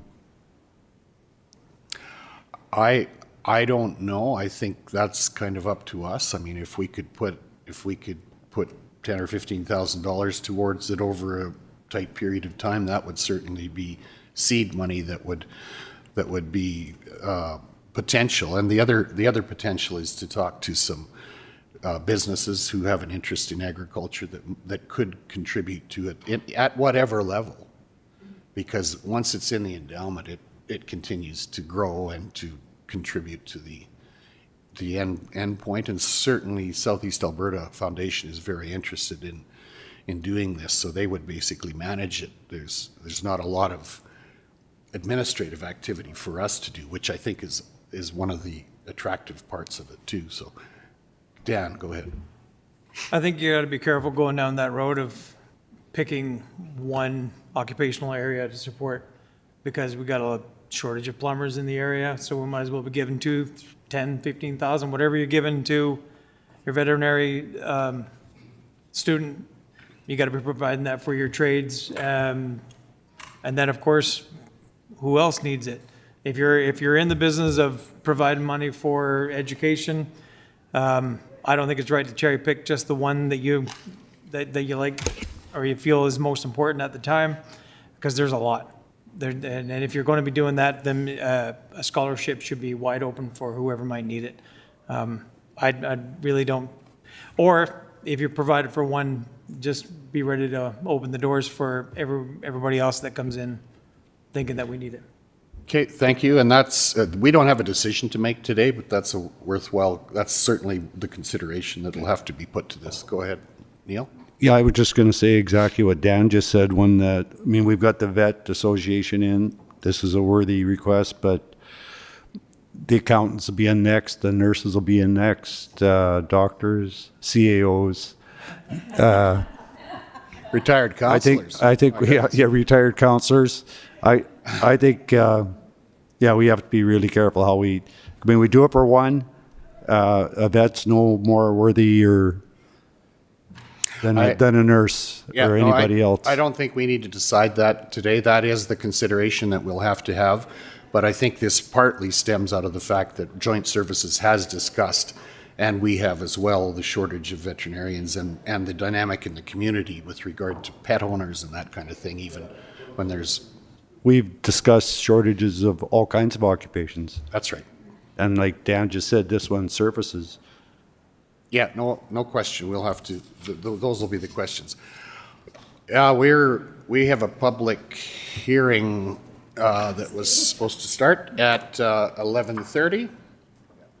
So we'll do that now. If someone would be prepared to make a motion that we move to a public hearing. Holly, all in favor, please indicate. That is carried. Thank you. So, good morning, ladies and gentlemen. We are moving into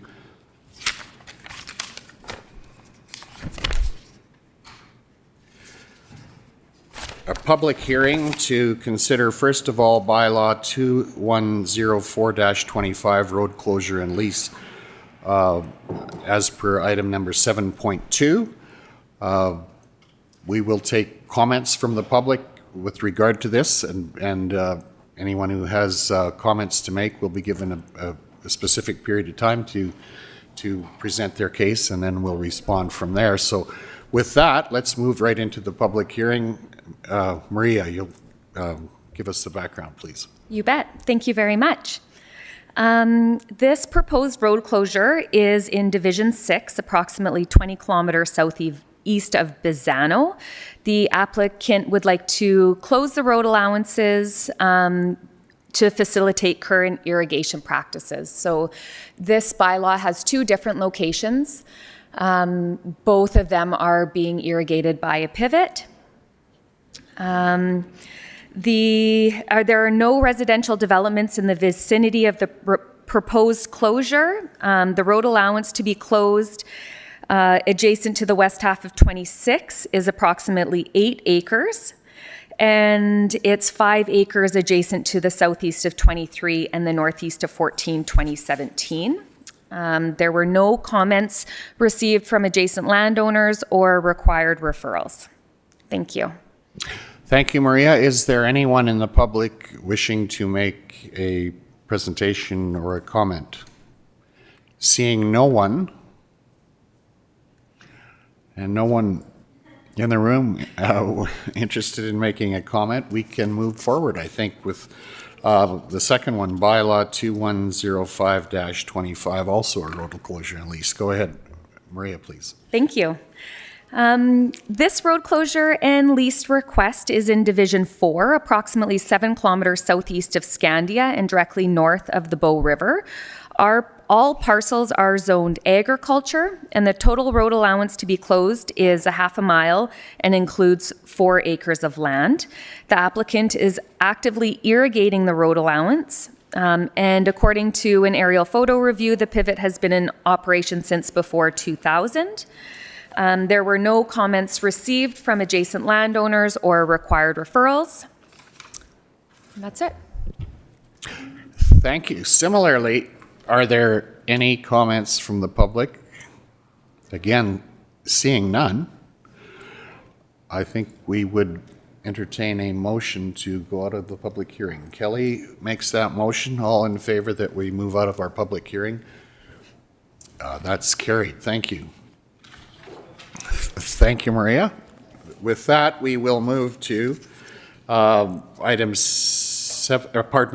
the bylaws, 8.1, bylaw 2104-25, first reading. I think we've heard the situation. Is someone willing to make a motion to accept first reading? Dan, please. Just a point of clarification before the motion. We've already given first reading, right? Go ahead, Maria. We've received approval to proceed. So the way road closures works is a little different than other bylaws that are presented by me. Alberta Transportation requests a package once a public hearing has been completed and first reading has been heard. So this one, we do approval to proceed, so you get the opportunity to review. Then I can give the applicant the go-ahead, okay, council is in favor of this. At that point, we do this public hearing, first reading, which is recommended in both instances by administration. Once we've received Alberta Transportation approval, it will come back to you guys to give second and third reading. Okay, thanks. Dan? 4 years in and you guys all got your conversation right, but I still haven't figured that one out. So, yeah, I'll move we approve first reading. Thanks, Dan. Neil? Yeah, just one have we got our rental rates established on all this ground yet? Because we keep rifling these things through, and they're getting it for nothing. Or so close to nothing that you might as well not even cash the check. That is a great point. And actually, the municipal service director and I were talking just this week. They received an appraisal on some land. And so we're starting to collect some data that we can present with the pros and cons and some statistics to consider. So that will be coming soon.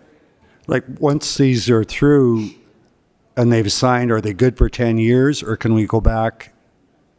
See, that's what I've been saying for 2 years here. We keep signing them. You're giving them free ground. If it was through anybody's place, you'd have to pay a little wee bit for it. And we just keep rifling them through with a 10-year agreement.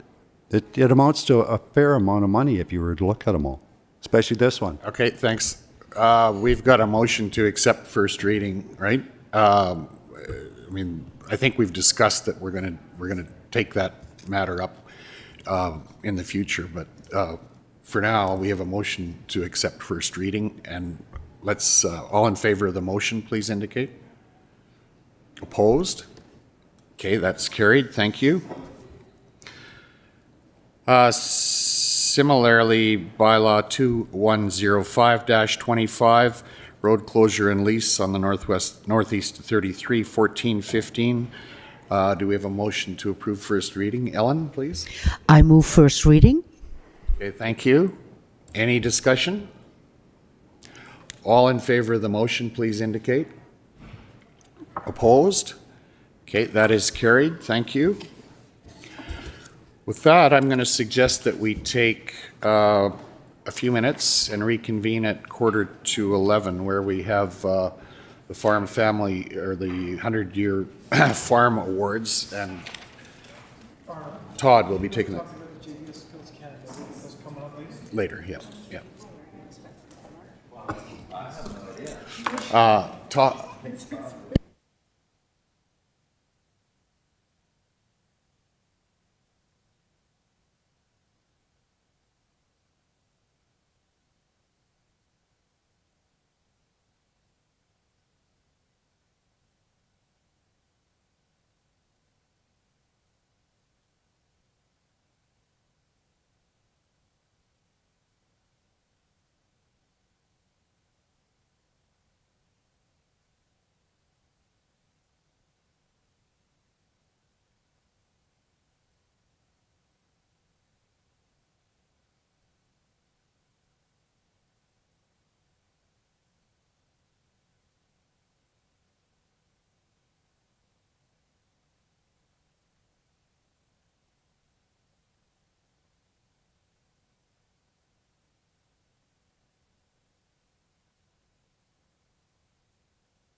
Good morning, everyone. This is a great opportunity for council. 100 years is a long time, and it's a long time for a family to be living and contributing to a community, to the same community, and certainly it's the backbone of what brings fiber and dynamic to the county of Newell. So it's a real privilege for us to be able to celebrate with families who have been here for 100 years. I'm going to suggest that council will introduce themselves first of all, and then I'm going to call on Todd Green, our Ag Service Board Director, to begin and we'll ask everyone to introduce themselves at the right time. And I think we're still waiting for some signs to actually get here, but that'll happen. So why don't we start with introductions to council, and then I'll call on Todd, please. Good morning, I'm Ellen Unra, and this is my last day to represent the countryside around the village of Rosemary. Hi, good morning, everyone. Greg Screever, Division 5, Lake New Resort and Castles area. Good morning, Adina Scandrip, Division 2, the Hamlet of Tilly and surrounding area. Good morning, welcome, and congratulations. I'm Dan Short from Division 1, Rolling Hills. Good morning, everyone, and welcome to the County of Newell Council meeting. I'm Kelly Chrisman. I'm from the northwest side of the county. I'm Arno Dirksen from the GEM area, Division 9. Good morning, Matt Fensky, Chief Administrative Officer. Good morning, I'm Lynette Kopp, Division 3, Patricia area. Welcome, Amanda Philpott, Division 8, around Dutchess. Neil Johnson, Division 10, around Brooks. Good morning, Holly Johnson, Division 4, which is the areas of Scandia, Rainier, and Bow City. Okay, thank you. I'm going to call on Todd Green, and a special welcome to the Philpott and Endersby's families today. We're really privileged and pleased to celebrate this milestone together with you. Go ahead, Todd, please. Yeah, good morning again. It is a wonderful privilege to be here today, and I don't think I have to say too much more than what you mentioned, Arno. I think giving back to the community for so many years and being involved is an amazing milestone, and we're just happy to have these two wonderful families in with us today. But similar to how we did it in the past, I was thinking about inviting one member from the family up. They can give us an introduction of all their wonderful family members and then a brief history on the farm itself. And because Alan likes to talk maybe more than Dan, we thought, because we're still waiting on signs to show up, maybe we could have the Philpott family come first. So Alan, if you would come up here. Come on up, Ellen.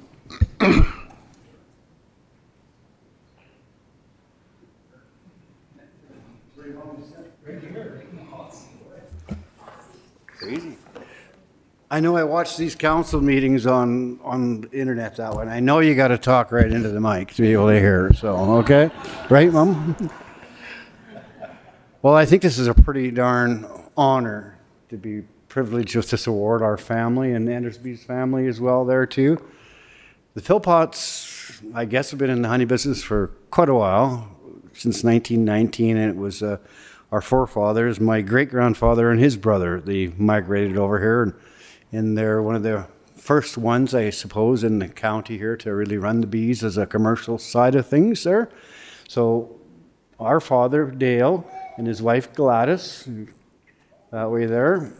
And then we've got Ariel, which is my third son's wife. Everybody else couldn't make it today, and her niece, Malaya. And then where we got Glenn and Carol, and their daughter Nicole, Rhonda and Colin, and they have 3 children as well too.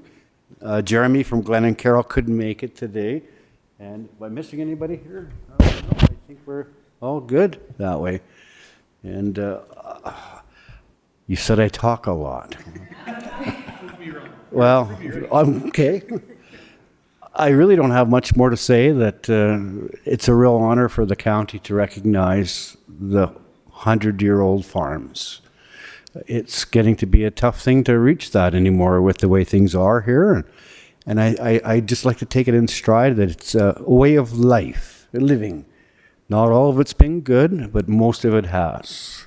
Some of it's been tough years for sure.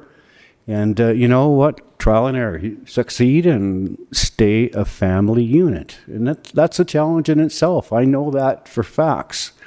But we're still a family unit, and that's great. So I just wanted to wish my wife her last day as well, and Helen. We've become good friends with some people in this room here and stuff like that. So it's been wonderful to be recognized, and I guess that's probably where I'll leave it then. So Dan, it's up to you to talk a little less or more or whatever.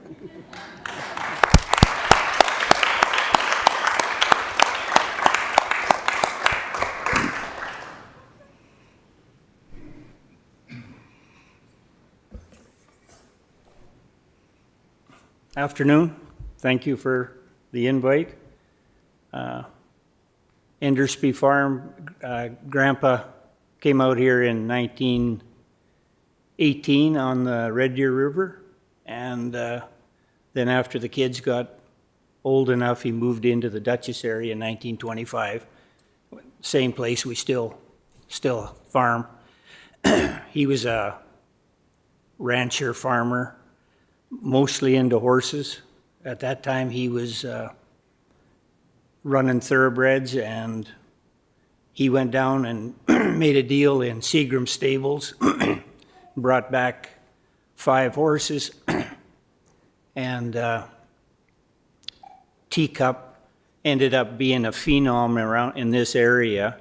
He had two studs that he brought back to breed with Percheron females, and then he was taking polo ponies into Calgary and selling them, and that's how he came out here with nothing, and he built up a pretty good sized farm ranch before he was done, and he had 6 kids, 4 boys and 2 girls, and all of the Endersbys that were around here were all from him, and we're the last.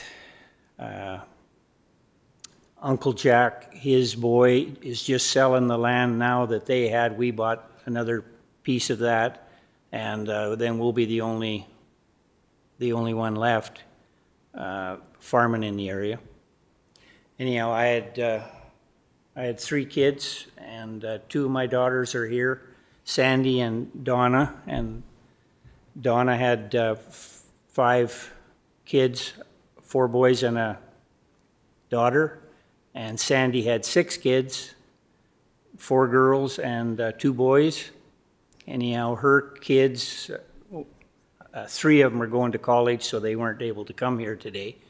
And my 3rd daughter is in Sweden, so her family naturally is there. We got one of her daughters in Lethbridge going to school with Sandy's daughter. And anyway, this is Brandon's a hired hand that works for us out in Dutchess. And Donna, you can introduce your family. We have Jared and his wife Brianna, and this is our grandson Leroy. This is my husband Brad.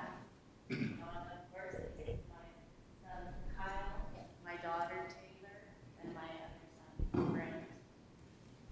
And Lavin didn't make it. Sandy?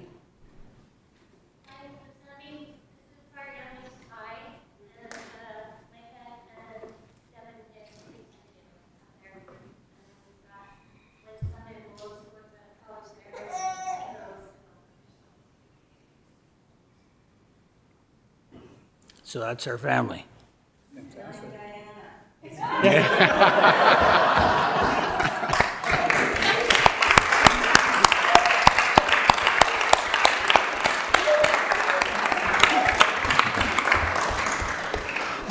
Well, thank you for that. Are signs here already or not yet? We might have to do a photo opportunity after. After lunch? Okay. I just want to add again, thank you for coming in today. I think that the opportunity to celebrate and recount some of the challenges and opportunities for 100 years for a family in this area is well worth celebrating, and it becomes increasingly important for us to tell those stories to the next generation. So this is a great opportunity for that. Thank you both to the Philpotts and Endersbys for coming in to celebrate with us today.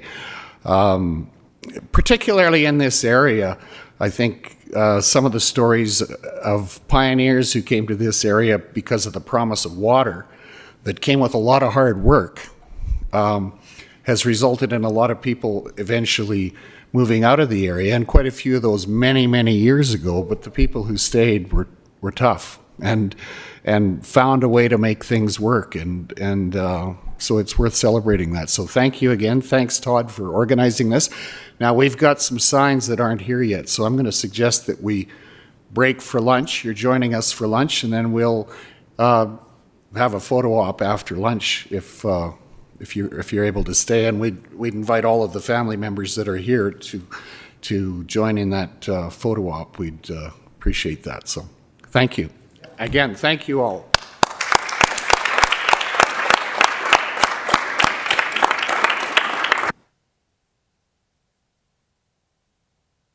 And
Meeting.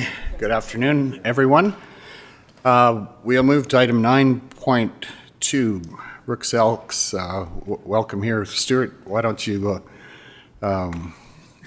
lead this, and we should probably introduce ourselves and everyone in the room. So.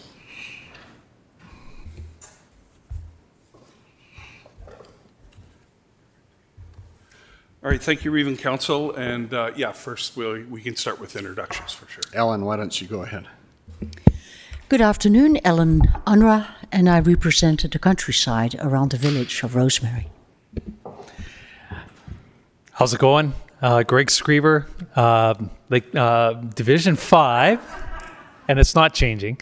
Division 5, Lake New Resort and Castles area. Hello, Adina Scandrup, Division 2, the hamlet of Tilly and surrounding area. Good afternoon and welcome. Dan Short from Division 1 Rolling Hills. Hello, Kelly Chrisman from the northwest side of the county, Div 6. Arnold Erickson from the GEM area, Division 9. Welcome, Matt Fensky, CAO. Hi, I'm Lynette Kopp, Division 3, Patricia area. Welcome. Division 8, Amanda Philpott. Division 10, Neil Johnson. Holly Johnson, Division 4, representing the areas of Scandia, Rainier, and Bow City. Go ahead, Stuart, and welcome to Elks Club, and let's It is the introduce Elks Club, everyone and else. this morning I have Bradley Biette with me, sitting beside me, and in the back row there is Colton. I've lost your last name. There you, Bosman, from the Elks Club have come to visit us today. Before we get to the presentation, like my colleagues before me, Reeve and Council, I'd like to thank you for your commitment, dedication, and direction over the last 4 years.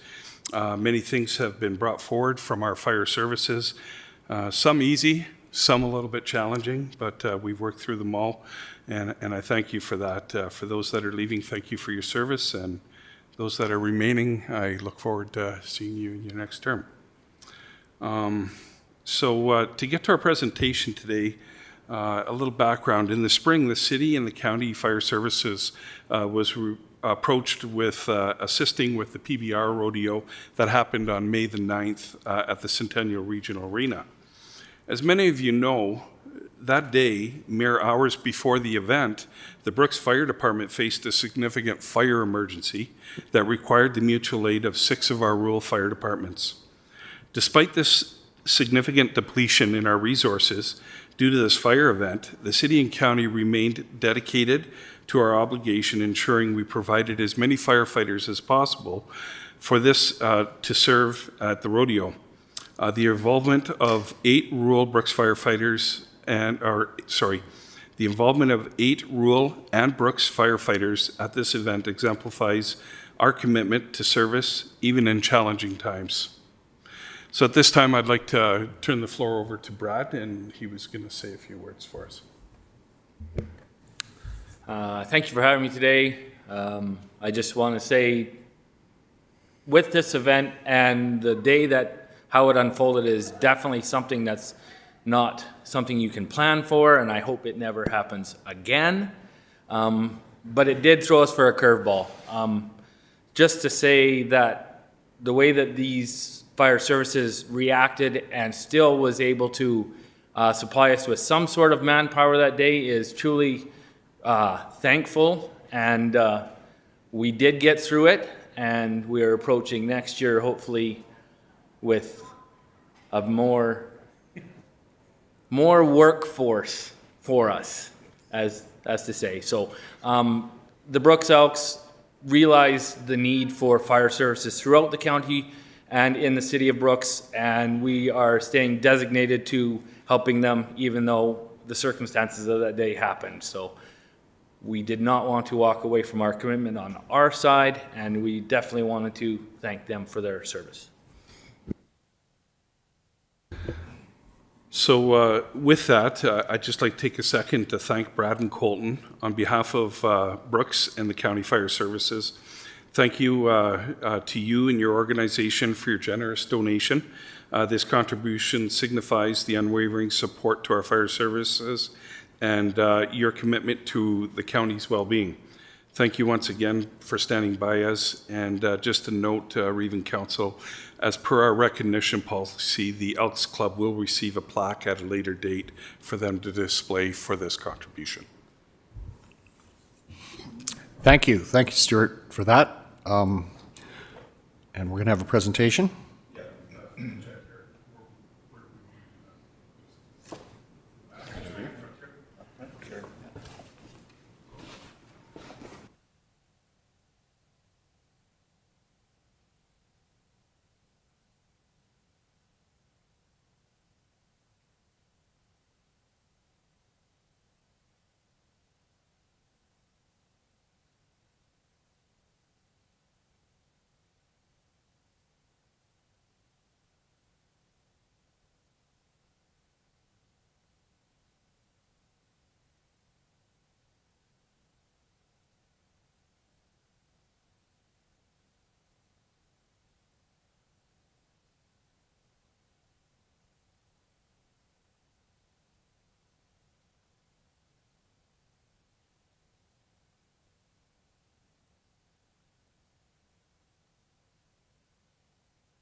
Well, I think we're very close to the end of our agenda, but we do have post-agenda item 13.5, is it? Six.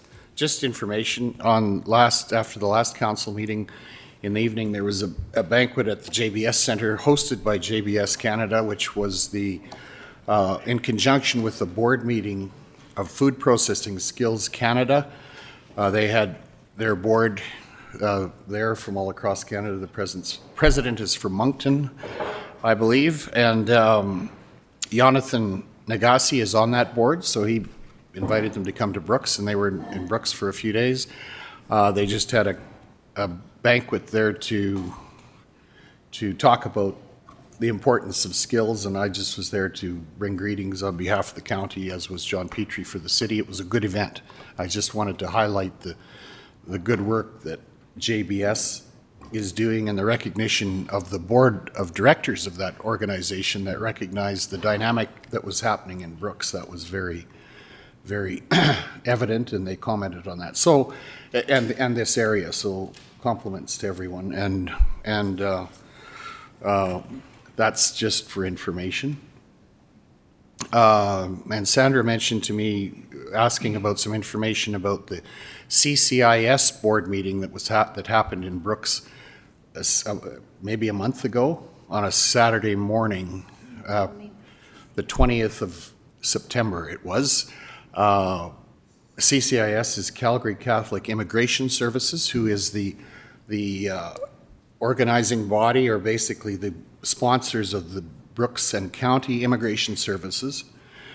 They had their board meeting and maybe even an AGM in Brooks, and invited some of us to come to a breakfast meeting on Saturday morning. And again, that's a cross-section of people from Calgary, basically, the CCIS, and they were very complimentary of what's going on in Brooks and the County of Newell with regard to the integration of people of various backgrounds. It's interestingly, at both of those events, the comment was significant that really the per capita dynamic of this area, in terms of the mix of backgrounds of people, is more intense than it is in Toronto. I mean, there's more people in Toronto, but on the per capita basis, the variation, the diversity that we have in our community is remarkable. So that was just a Saturday morning breakfast, but and interestingly, CCIS took over or came into the community to begin Brooks and County Immigration Services, or take that over in 2010 approximately. I know I was going to Edmonton at the time, and I recall the dynamic of them coming into the community. There was some, I don't know what the history is, but there was a decision that they should come in, and it's been a success story. So from my part, it was good to hear some of the history and some of the comments that they recognize with regard to the dynamic of this area. So that also is just for information. And from there, I think we've come close to the end of our agenda. Is there any questions or comments with regard to information? Mr. Dan Short. I just had a question about the JBS Skills Canada. Clarification, they talk about the Skills Canada competitions with the trades and stuff, or is there something different that I'm missing there? No, this was Food Processing Skills Canada. They basically are a national organization, and they fund skills development in food processing specifically, and that crosses over from what happens at JBS, like processing beef to restaurant trade and that kind of thing. And part of that evening was also there was a panel discussion with 6 workers at JBS who several of them were second generation and had, their education had been contributed to by JBS. I just think that JBS is doing a pretty good job in our community to provide good jobs and be good corporate citizens. Holly, go ahead. I was just going to share, if your computer starts making noises like mine did this morning, it means that your hard drive has just died very loudly. And yeah, they'd never seen it do that before. So I don't know how I managed to do that, but yeah, I created something new. Just telling you, 4 years is enough. I guess for no, for that computer, it wants to be. Well, I think there's just in camera session, but I do want to acknowledge that this is the last meeting for our council after 4 years, and I want to say what a privilege it has been to serve with all of you as fellow councillors, and also to our staff. Thank you for the good service you've given to us, and you've made us proud, and we appreciate that. And to all of us, many of us will be coming back, some of us will not. But thank you, Dan and Ellen and Amanda, for your service. It's been a real privilege to work with you, and look forward to those of us who are coming back to continued service to our community. But want to thank those of you who won't be for your excellent service to our community. We'll miss you. But that's how that goes. So thank you. And what more is there to say? Does anyone else want to add any comments? Matt, please. I'd be a jerk if I didn't take a moment to say thanks. Just don't get squishy, would you? Well, I'd be a bigger jerk if I didn't say thanks. Just pause for a moment and look back on 4 years. It goes fast. Here we are. Did you accomplish what you set out to do? No. You got some airtime. There was a pretty big laundry list of items coming out of that strategic session with Dr. McIntosh. We updated it from time to time, added to it. I think you can be proud. And I think you can be proud of how you governed together as a team. I've caught myself just about bawling twice today. Because there's a little bit of grief that sets in. Yeah, bring the Kleenex. I've been a pretty lucky fella. There's councils out there who like to make their administration's life a little more difficult, and I can tell you I've felt nothing but support. And I know you can change it, and you might have opportunity to do so, but it has been such a privilege to serve as your CAO. The last 4 years, I do not for a minute take it for granted, because it could have been totally different.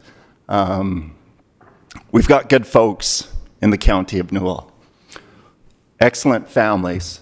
Like that is the fabric of our community. We've got folks like the Endersbys and the Philpotts out there who have been there for years. And that's the reason I think we choose public service, because we've got good folks who have needs, and we can meet them. We can do some cool things. We're well resourced at the County of Newell, and we've got so many good minds around the table. So I've learned something from each of you. I'm sad to see Councillor Philpott Unruh in short tapping out, but we know where you live. And we might just be sending you member-at-large packages for keeping you busy. But yeah, on behalf of administration, thank you.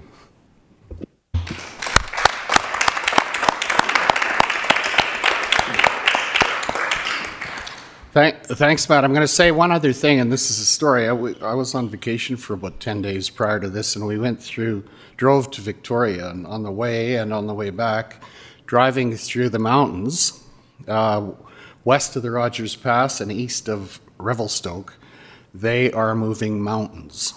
We've had a two-lane highway go through there for most of my life and for many years, but it's quite inspiring to see what they're doing, literally moving mountains.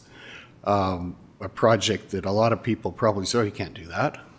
But they found a way to do it with good leadership and engineering. They have, it's quite inspiring to see it. Job's not done yet, but it's basically about twinning the Trans-Canada Highway through the toughest part of the mountains and literally moving mountains. They're chipping away on the rock and then grinding it up and using it to rebuild. Anyway, that's just I thought about our group when you know there's things you can do when you decide you want to find a way to do it, and I think we've had an opportunity to work together on some things like that, and that's been a privilege, and I want to say thank you for that, and we'll keep moving. Okay. With that, Craig. Yeah, I'd just like to say good luck to Holly with her upcoming election, and we wish you all the best for sure. Do we need to move in camera? Nope, no need to move in camera today. With that, unless somebody has something else, I'm going to adjourn this meeting at 20 after 1. Okay. Oh, what? Yeah, yeah.